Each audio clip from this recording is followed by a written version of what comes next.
Estamos chegando para mais uma aula de História e hoje eu abro a minha aula de História com vocês corrigindo o hora da revisão que eu pedi que vocês fizessem na aula anterior sobre a crise da República Oligárquica, né? Eu pedi que vocês fizessem tanto a hora da revisão quanto também os testes que eu já vou corrigir com vocês. Então, já vai separando a apostila de vocês para anotar o gabarito ou alguma folha direitinho, para vocês deixarem corrigido também aí, tá bom? Enquanto vocês não separam então a apostila, eu vou corrigir com vocês as perguntas do hora da revisão que eu passei para vocês então na nossa aula anterior. Vamos corrigir então? Vamos lá então na pergunta número 1. Ó, a pergunta foi essa aqui. Qual foi o período da República Velha? De quando até quando, né? Que foi o período da República Velha. Aí tinha de 1889 a 1910, de 1964 até 1982, de 1889 a 1930 ou de 1930 até 1999. Quem respondeu de 1889 até 1930, parabéns, certinho, tá? É o período da República Velha que pega desde a República Oligárquica até a Era Vargas, até a Revolução de 1930, ok? Então tá aí a resposta para vocês. A próxima pergunta, de graça, né, gente? Ó, identifique o principal produto de exportação no período da República Velha. Se era o milho, a cana-de-açúcar, o leite ou café de exportação, que vendia para outro país. Quem respondeu que era o café, tá certíssimo, né, gente? Pelo amor de Deus, tá? Não esquece disso não. O principal produto da República Velha era o café. Já teve época que o Brasil teve a cana-de-açúcar, né? Já teve então a questão da mineração, do ouro, mas produto naquela época era o café, ok? Próxima pergunta foi essa aqui, ó. Explique sobre o tenentismo. O que foi o tenentismo? Quem colocou como resposta aí que foi um movimento de jovens tenentes que teve aqui no Brasil, né, na questão da revolta contra a oligarquia, contra a forma manipulada da política no Brasil, certinho, colocou com suas palavras da mesma forma que eu coloquei, ou foi na apostila, pegou lá o que foi o tenentismo? Ótimo também, tá bom? Tá tudo bem explicadinho aí, né, a questão do tenentismo aí, tá bom? Tá aí a resposta para vocês, ok? A outra pergunta é essa aqui, ó. Explique sobre a década de 1920. Como que foi aquele período da década de 1920, né? Como, o que aconteceu, o que tinha de destaque aqui no Brasil naquela época? Poderia estar citando a questão das revoltas que começou a acontecer na década de 20, a questão de movimentos, a questão da política do café com leite que estava no auge aqui no Brasil, a questão de revoltas como o tenentismo, como nós citamos na atividade anterior, e até mesmo ocasionando então na Revolução de 1930. Então poderia ter pegado um pouquinho de cada coisa e colocado como resposta aí, ok? E eu deixei para vocês também fazerem para mim aí, né, a atividade da apostila de vocês, que no caso aí, né, era os testes, ok? Então, vou pedir que vocês então anotem o gabarito de vocês aí, né, dos testes da apostila de vocês, para que a gente possa, no caso aí, deixar corrigindo a apostila de vocês, porque pode voltar num futuro simulado, numa futura prova de vocês. Então, anotem o gabarito de vocês aí, por favor. Número 1, letra E. Número 2, B de bola. Número 3, D de dado. Número 4, D de dado. Número 5, B de bola. Número 6, letra A. Número 7, letra C. Número 8, letra E. Número 9, letra C.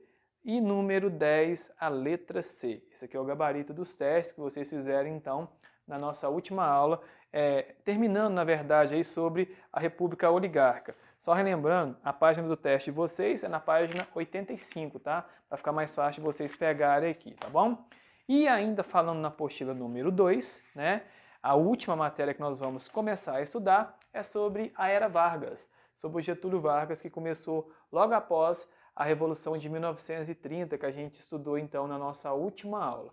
Então, convido vocês então o que nós vamos fazer na nossa aula de hoje? Vou dar uma introdução pequena para vocês do início dessa matéria e logo depois a gente continua, que é uma matéria muito boa de estudar, como eu disse para vocês, uma das principais matérias então, ok? Então só vou mudar aqui a questão do esquema, a questão dos slides aqui e já vou explicar para vocês então sobre a Era Vargas.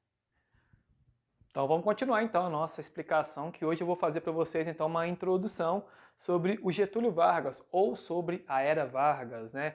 que foi esse, para mim, na minha opinião, né, como professor de história de vocês, um dos melhores presidentes que o Brasil já teve, pela sua forma de governo, pelas suas obras que estão perpetuando até os dias de hoje. Então, tenho certeza que vocês vão gostar muito de estudar sobre o Getúlio Vargas.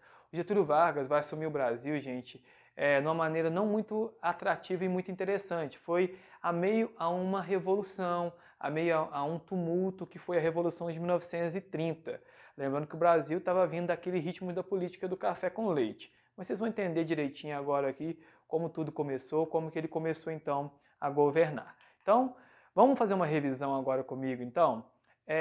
Eu convidei uma pessoa que vocês conhecem muito para participar da nossa aula de hoje. Acho que vocês conhecem, né? No caso, esse rapaz que chama Vainer, professor de história de vocês. Então ele vai falar para a gente aqui, né? Só para a gente relembrar, para a gente dar o pontapé inicial aí da Era Vargas, o que foi a República Oligárquica mesmo, para vocês não esquecerem mais.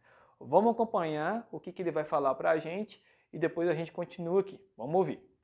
O que foi a República Oligárquica? A República Oligárquica foi um período da política aqui no Brasil onde a política estava na mão de quem? Dos mais poderosos. Quem eram os poderosos no início da República no Brasil? Os fazendeiros. Eles mandavam e desmandavam na nossa política. Tinha a forma do voto de cabresto, onde ele induzia o seu funcionário a votar em quem ele estava apoiando. Se o funcionário não votasse em quem ele estava apoiando, o funcionário poderia ser mandado embora ou até mesmo ficar no prejuízo depois. Isso então é chamado voto de cabresto. Tinha o coronelismo. O que seria o coronelismo? Coronel era o termo usado para aquele grande fazendeiro, né? Aquela pessoa que tinha muito dinheiro, muita posse de terra. Então, quando vinha aquele grande fazendeiro, todo mundo falava assim, e veio o coronel. Então, criou-se então esse termo de coronelismo, porque ele era autoridade, né? Mandava e desmandava. Junto com essas duas questões, coronelismo, né, e voto de cabresto, surgiu aqui no Brasil, na República Oligárquica, a forma de eleição chamada República do Café com Leite. Os dois estados mais poderosos, né? São Paulo produzia muito café, Minas Gerais produzia muito leite. Então os dois estados se uniram e eles lançavam, né, candidaturas para ser candidatos de presidente ou até mesmo de governador. Aí o que acontecia? Era nítido que quem eles lançavam ia ganhar a eleição. Então de 4 em 4 anos eles revezavam, né? Tinha eleição esse ano, aí eles indicavam o candidato de São Paulo. Daqui a 4 anos indicavam o de Minas Gerais. E essa república, a gente, durou aí, durante muito tempo, até que ela entrou em crise. Como que foi essa crise da República do Café com Leite? Era a vez de Minas Gerais indicar um candidato para disputar as eleições de presidente. São Paulo não deixou. Por quê? Porque estava havendo também aqui no Brasil aquela crise, né, que afetou o mundo todo, né, que logo depois da Bolsa de Nova York ter estourado, né, enfim, né, ter quebrado, aqui o Brasil também afetou a questão da exportação do café. E como São Paulo era um grande produtor, né, de café, exportava muito café, então eles pensavam assim, não, vamos dar uma pausa, não vamos deixar Minas Gerais indicar um candidato, não, vamos lançar um candidato paulista. Aí Minas Gerais ficou meio chateado com essa relação, né, que era a vez deles estar indicando um candidato a presidente, acabou rompendo então a relação com São Paulo. Isso então ganhou um nome, então depois, mais tarde, ganhado de Revolução de 30. Aí sim teve então, né, a indicação, né, no caso aí, do Getúlio Vargas para a presidência da República. Na verdade nem foi uma indicação, né, ele disputou as eleições, acabou perdendo as eleições por causa da morte do vice dele. Ele acabou então dando um golpe e assumiu então o Brasil então como presidente, no qual a gente vai estudar ele a partir de agora.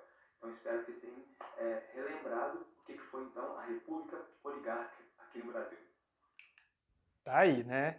Coincidentemente ou não, esse cara é gente boa, né? Ele explicou direitinho pra gente aí sobre a República Oligárquica, a gente deu uma relembrada aí, né? Fala bacana, esse cara é gente fina, não sei se vocês concordam. Mas, pra gente continuar então, era preciso a gente relembrar, né? Essa oligarquia que vivia o Brasil nessa época, né? Essa manipulação, desde a política do café com leite, desde essa questão de estar manipulando as pessoas para votar. O que veio acontecer então? A crise da oligarquia que a gente estudou na última matéria e o fim da política do café com leite. Lembrando que o fim da política do café com leite foi por quê? Na verdade, era a vez de Minas Gerais indicar um candidato a presidente da República. E São Paulo não permitiu, por quê? Porque estava naquela crise do café, o café era o principal produto de exportação do Brasil, então São Paulo não deixou. Aquilo já deixou a situação meio abalada. O que veio acontecer, gente? Uma disputa eleitoral aqui no Brasil. O Getúlio Vargas foi candidato, tá? Ele se candidatou a presidente do Brasil. Por quê? Minas Gerais, como rompeu com São Paulo, fez aliança a Paraíba junto com o Rio Grande do Sul, que tinha, no caso aí, um grande nome que era o Getúlio Vargas. E teve, então, aí, no caso, essa disputa eleitoral. O que veio acontecer? O Getúlio Vargas não vai ganhar as eleições. Por voto da maioria, ele não vai ganhar as eleições mesmo porque São Paulo, que tinha indicado Washington Luiz a candidato a presidente da República, tinha o maior polo eleitoral, tinha o maior número de eleitores. E com isso, então, fez com que aí, Washington Luiz ganhava. Mas por que Getúlio Vargas chegou no poder? Como que ele chegou no poder? O vice-presidente do Getúlio Vargas era o João Pessoa. E ele foi assassinado, isso mesmo, mataram o João Pessoa. E ele, no caso, então, ficou aquela repercussão, quem tinha matado o João Pessoa. E naquela época, toda pessoa que tinha a ver com política, se acontecesse alguma coisa com ela, ou com um parente mais próximo, a primeira pessoa que eles desconfiavam era o seu opositor político. E não foi diferente. Eles pensaram o seguinte, quem poderia ter mandado matar o João Pessoa, por que não o Washington Luiz? Aí o que aconteceu? Eles depuseram o Washington Luiz e rompeu o ciclo de alternância dessa política aí. Então vamos acompanhar como que tudo aconteceu então.